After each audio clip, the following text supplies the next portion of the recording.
Hola amigos, hoy quisiera hablar de un tema que considero bastante importante y que veo, o más bien no veo, que se toque en ningún sitio. En YouTube he buscado información y no he encontrado prácticamente nada. Entonces, bueno, me he puesto a buscar información sobre el tema. Se trata ni más ni menos que del tema de las farmacéuticas, ¿vale? Porque la gente ya es consciente de los problemas de la política, que son corruptos, básicamente, de los problemas de la banca, que básicamente también son corruptos, y cosas similares. Lo que pasa que, claro, el tema de las farmacéuticas es curioso porque se nos acostumbra tan de pequeños a que cuando uno está enfermo va al médico y que el médico te receta una serie de medicinas que, claro, ya automáticamente lo relacionamos como algo bueno para nosotros, algo beneficioso. Pero bueno, estuve leyendo unas noticias y por lo que estuve viendo vi cosas bastante sospechosas que ya llegaremos, ¿no? Y eso me hizo reflexionar y ponerme a buscar información. Entonces, hoy quisiera hablar de una empresa que todos conocemos. Esa empresa es la multinacional alemana Bayer, muy conocida, que todo el mundo cuando oye hablar de ellos, pues lo primero que le viene a la cabeza es la aspirina, la fantástica aspirina, ¿no? Entonces, ¿cómo diría yo? Parece como que inconscientemente lo relacionamos con algo saludable. Cuando entras a su página web a buscar información, como aquí podéis ver en la pantalla, pues veis que ellos siempre se venden como que es algo, son prácticamente, podríamos decir, benefactores de la humanidad, ¿no? Como veis aquí, en su eslogan, dicen Bayer, ciencia para una vida mejor, ¿vale? O sea, ellos podéis entrar cuando queráis a su web y vais a ver como que ellos se quieren vender esa imagen, pero como todo, es publicidad que nunca tiene por qué enseñarte la realidad de, de lo que hacen, ¿no?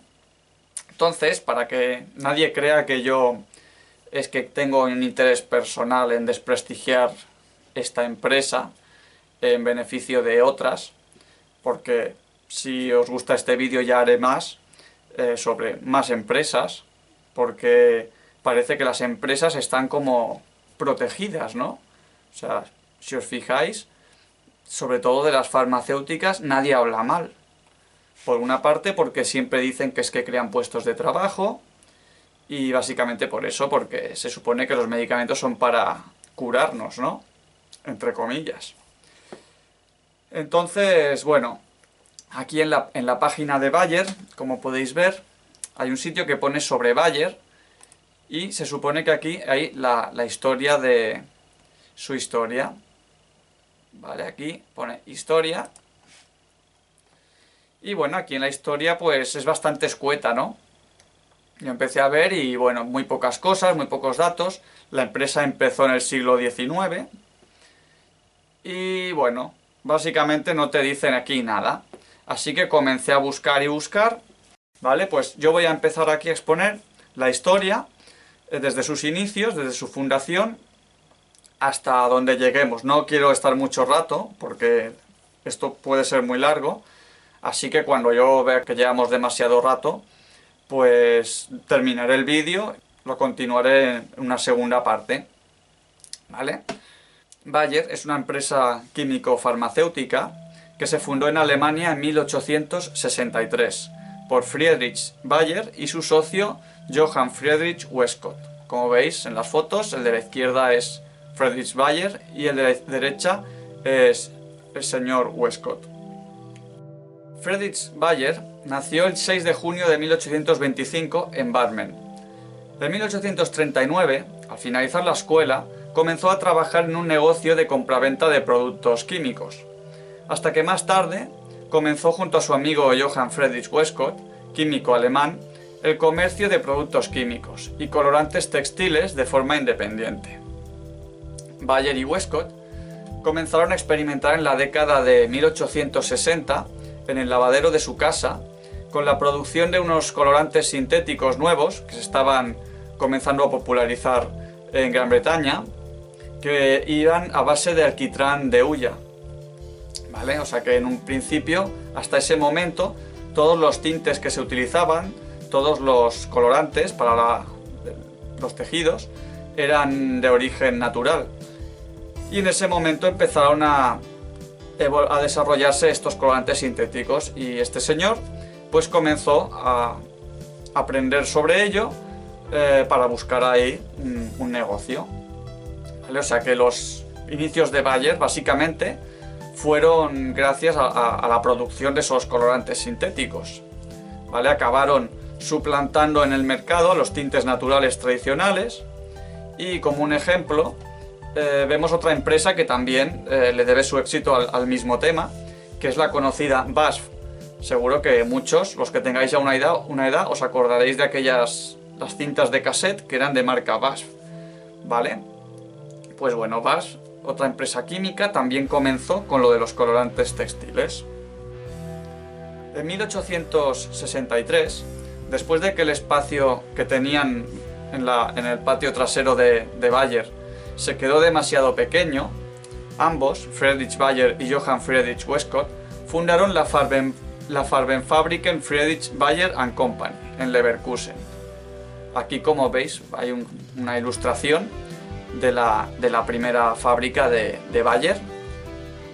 Encargándose Westcott de la gestión técnica y Bayer de la gestión comercial, porque Bayer no era químico, era un comerciante, la empresa comenzó a crecer rápidamente y en 1866 se construyó una segunda fábrica en Elberfeld. La compañía contaba cerca de 400 empleados para el año 1880 y el mercado internacional de la industria de colorantes se volvió bastante poderoso. El Friedrich Bayer & Company surtía toda la industria textil por todo el mundo.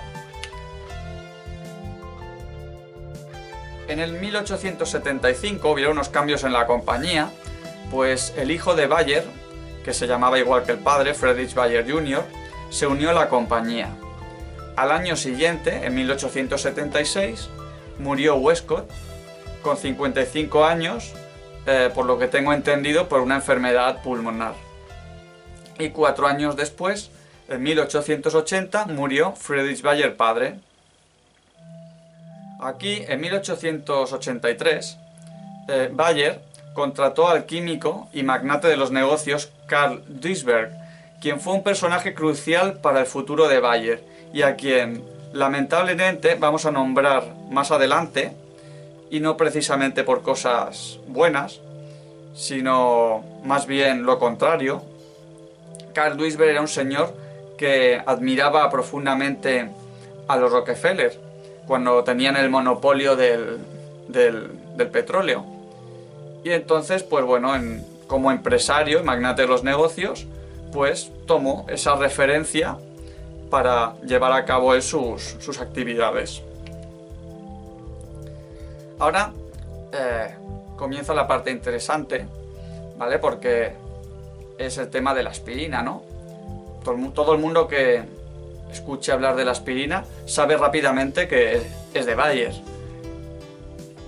Y lo que muchos no saben es que ese medicamento lleva entre nosotros más de 100 años, pero pocos se han informado de su auténtico origen y de todos los personajes que han habido detrás de la síntesis del ácido acetil salicílico, que es el principio de la aspirina, ¿vale?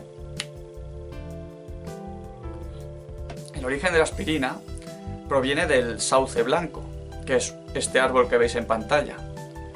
El principio activo de la aspirina, o ácido acetil salicílico, proviene del sauce blanco, una especie que ya se utilizaba desde la más remota antigüedad por sus propiedades medicinales. Los antiguos egipcios, los chinos, incluso los sumerios, ya utilizaban las hojas del sauce como analgésico antes del año 1000 a.C.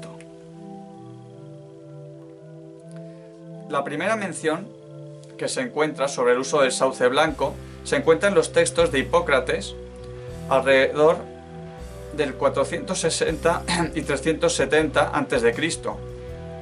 Hipócrates era el padre de la medicina moderna, de la medicina griega, que usaba un brebaje extraído de hojas y corteza del sauce para aliviar los dolores y la fiebre de sus pacientes.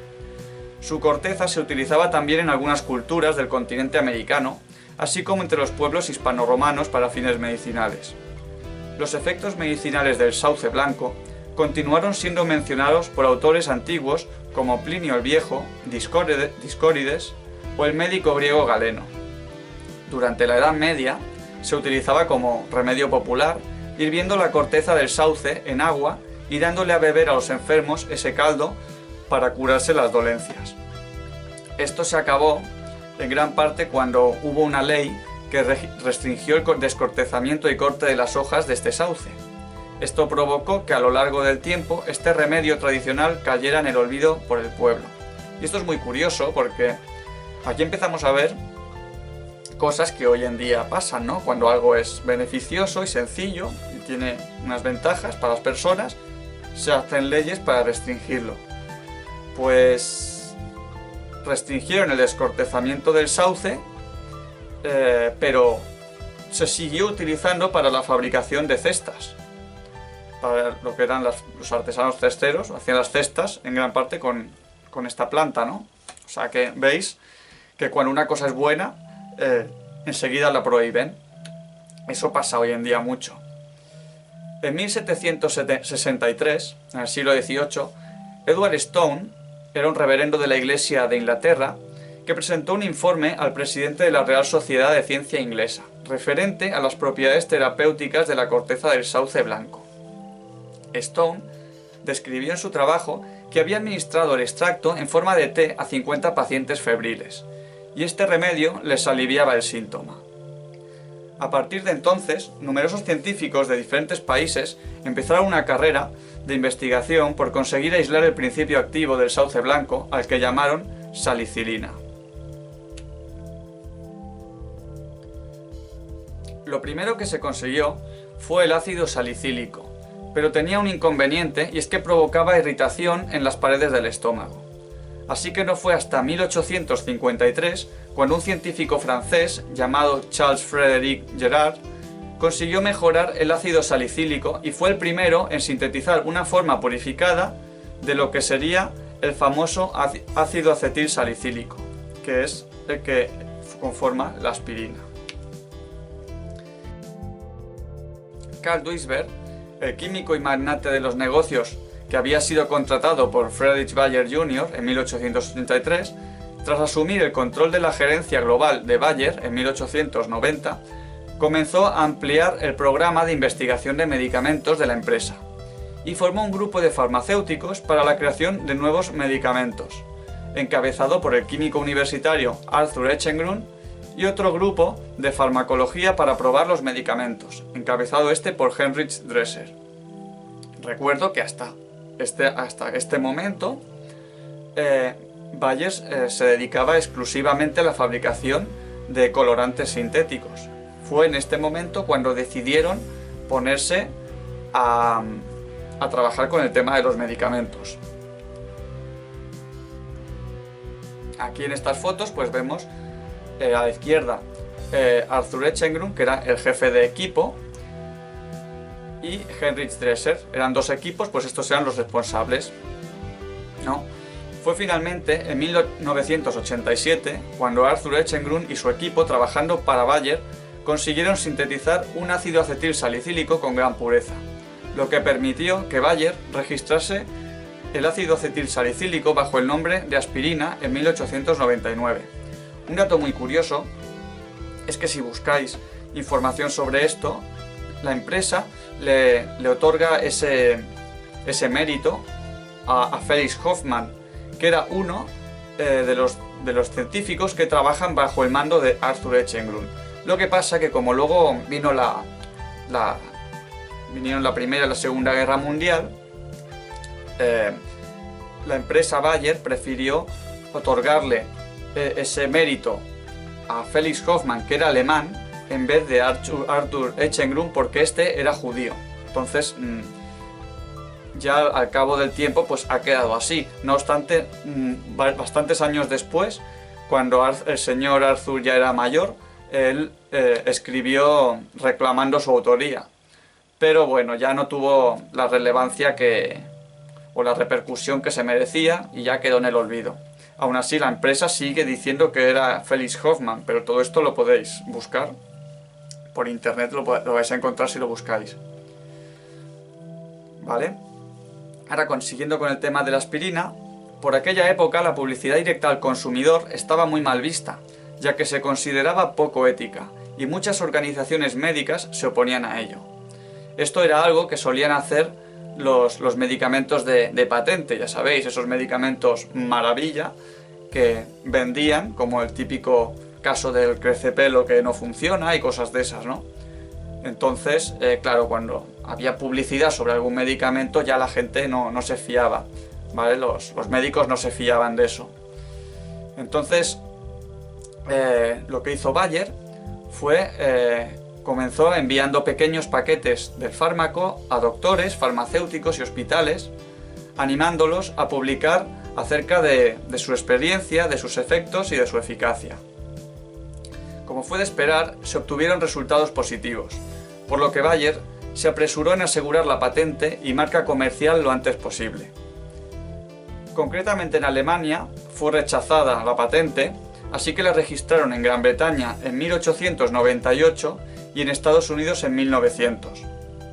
Al ser el ácido acetilsalicílico fruto de un desarrollo científico que duró décadas y en el que contribuyeron numerosos científicos de diversas naciones, comenzó la controversia y la competencia por comercializar el fármaco.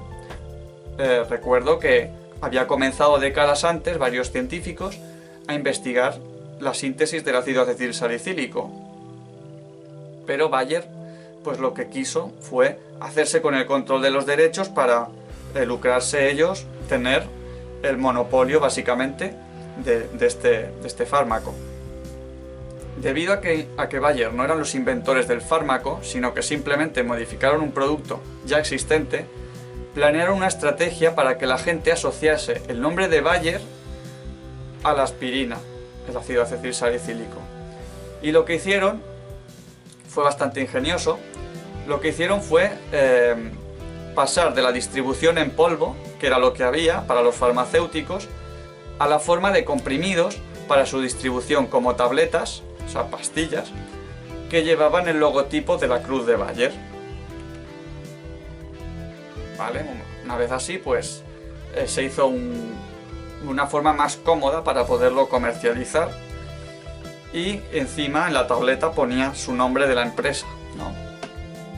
En 1903, la empresa Bayer creó una filial en Nueva York para producir aspirina para el mercado estadounidense sin pagar derechos de importación. Entonces, en 1906 se creó en Estados Unidos la Ley de Pureza de Alimentos y Drogas, que impedía los medicamentos de marca, o sea, los medicamentos privados, estar registrados en Estados Unidos, por lo que Bayer, en su afán por aferrarse a sus ventas de aspirina, registraron la aspirina con un nombre genérico enrevesado de forma intencionada. Esto fue otra estrategia que hicieron también para asegurarse de que se comercializara su producto, no otro. ¿Vale? Y el nombre que le pusieron era éster de ácido monoacético de ácido salicílico. Entonces los doctores, que ya habían conocido lo que era la aspirina de Bayer, pues seguían utilizando el mismo nombre simplemente porque era más corto. Era más corto decir tómate, te receto unas aspirina, que decir te receto éster de ácido monoacético de ácido salicílico. Y pues finalmente tuvo éxito. Porque, bueno, han pasado 100 años y vamos, sigue siendo su producto estrella. Lo que mucha gente desconoce, y esto no lo vais a ver en la historia de la página de Bayer, en su propia historia, pero sí lo podéis ver en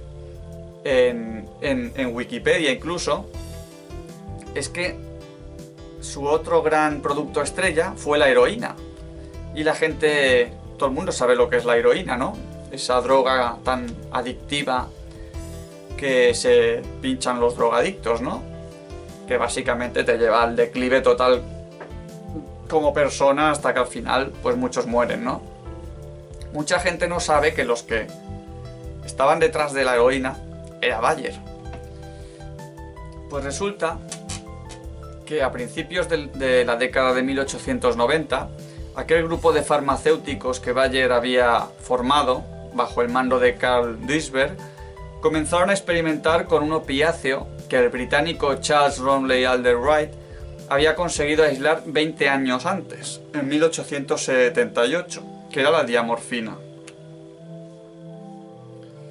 Heinrich Dresser, el supervisor del equipo de farmacéuticos de Bayer, ordenó que se acetilase morfina para producir codeína. La codeína era un alcaloide que se encuentra de forma natural en el opio, similar a la morfina y supuestamente es mucho menos potente y adictiva. Sin embargo, el experimento produjo una morfina acetilada entre un 50 y un 100% más potente que la morfina. Aunque los investigadores de Bayer no fueron los descubridores de la diacetilmorfina, que es el nombre que tiene, sí fueron los primeros que la fabricaron de forma industrial para comercializarla y lo hicieron con el nombre de heroína, en 1898, pocos días después de sacar a la venta la aspirina. De hecho, ellos solían anunciar esos dos medicamentos juntamente, la aspirina y la heroína, como eran los productos estrella, ¿no? Como los medicamentos que necesitas para curarte de cualquier mal. El nombre heroína se dice que fue inspirado en las sensaciones de los primeros pacientes que la probaron. No pudo ser más prometedor. En pocos meses, ambas marcas, aspirina y heroína, se anunciaron como insuperables analgésicos y como remedio para varias enfermedades pulmonares. El éxito fue tan rápido que muy pronto Bayer comenzó a anunciar la heroína como remedio efectivo contra la tos, especialmente en niños. Lo que habéis oído. Como remedio para la tos. Hay gente que lo sabe, pero la mayoría de la gente no tiene ni idea de esto. Y si no os lo creéis, fijaos. Aquí veis publicidad de los diarios de la época. Aquí en España se hizo una gran campaña de publicidad de la heroína de Bayer. Y como veis aquí he encontrado por internet unos carteles publicitarios que salían en los principales diarios. Veis aquí pone la tos desaparece, jarabe Bayer de heroína, mi catarro ha desaparecido.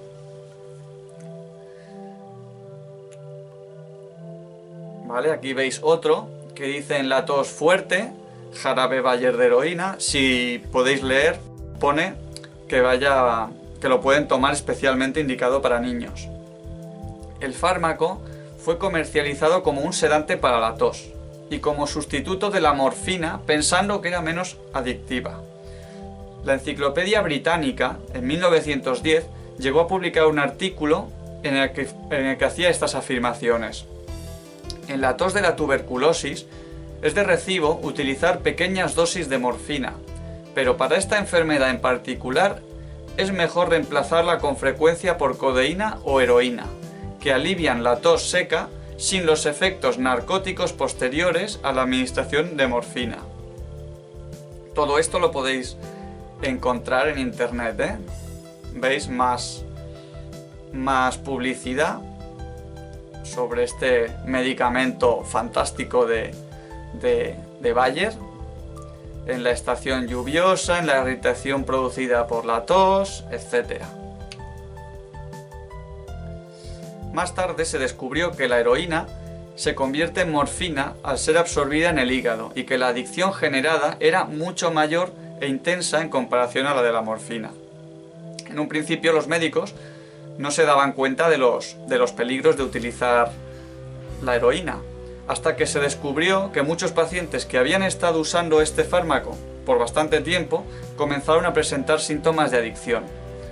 Así que en 1913 Bayer no tuvo más remedio que suspender la producción de uno de sus productos estrella. Aún así, el daño ya estaba hecho, pues habían sido 15 años los que habían estado comercializando heroína imaginaos cuántos niños, cuántas personas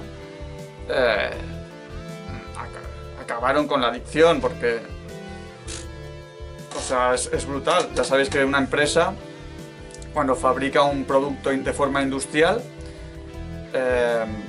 claro, eso es un coste. Entonces, aunque se den cuenta de que eso es malo, claro, ellos ya han invertido ahí en la producción. ¿Y qué es lo que hacen? Pues hacer ver que no saben nada, seguir vendiéndolo hasta cuando puedan. O sea, cuando vean que ya no es sostenible, que ya no pueden seguir comercializando eso porque ya canta.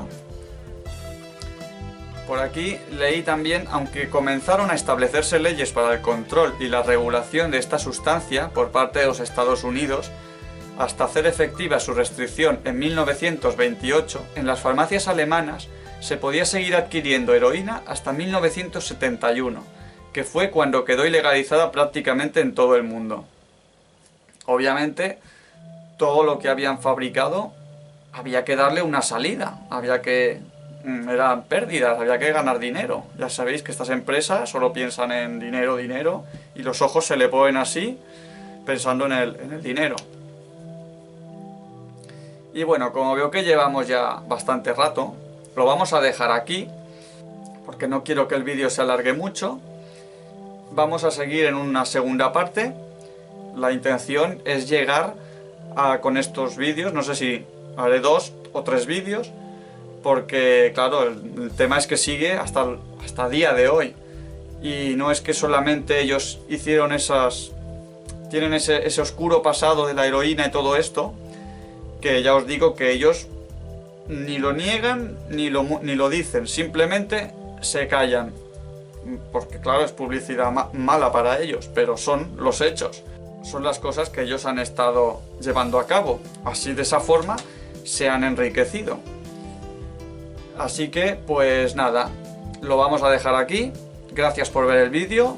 Si te ha gustado, suscríbete, porque voy subiendo vídeos. A veces son sobre un tema, a veces son sobre otro. Son cosas que yo investigo y encuentro interesantes y que creo que la gente debe conocer, porque luego cuando te pones enfermo y vas a la farmacia y compras sus medicamentos y te los tomas, es tu salud. Entonces conviene saber las intenciones de benefactores de la humanidad y salvadores del mundo de esta empresa, ¿no? Que lo primero para ellos no es el dinero, es el bienestar de la humanidad.